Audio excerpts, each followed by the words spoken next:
People said this man was a legendary sharpshooter, but a Soviet officer didn't believe it. So, he told a soldier to hand the man a sniper rifle. The man took the rifle with a smug look and said, "My eyes are an 8x scope, I don't need anything extra." The officer looked at him in disbelief, thinking he was just showing off. To make things harder, the officer ordered a soldier to place a can on a wooden post 500 meters away. At that distance, it's hard to see a person, let alone a small can. The man took his position and fired a shot. The bullet flew, but the can wasn't hit. It was still perfectly fine. The officer was very disappointed. Looks like the stories were fake, he thought. This guy's so skinny and weak-looking, how could he be a legendary sniper? But the man calmly said, "I wasn't aiming for the can. I shot a squirrel." Then, he happily ran into the woods and came back holding a squirrel he had just shot. The officers were stunned. They couldn't believe someone could shoot like that. The officer suddenly smiled, as if he had found a hidden treasure. Right after that, the commander made the man the leader of the Soviet sniper squad. But the squad members were all young women who had just graduated from the military academy. When they found out that this plain-looking guy was their captain, they didn't even want to look at him. To be fair, these women had reasons to be confident. They were not only beautiful, but also excellent shooters. During training, they hit every target perfectly and proudly expected praise. But the man simply said,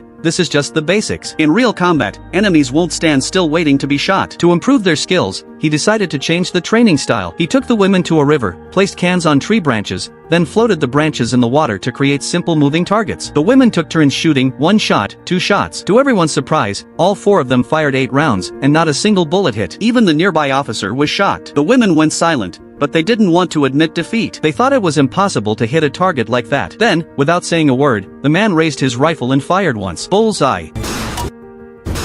The women were instantly convinced and finally respected his skills. Just then, several officers arrived in a hurry and gave the order. The team was being sent straight to the front line. But on their very first mission, they ran into the German army's top sniper. The man knew that the only way to defeat such an opponent was not with force, but with strategy.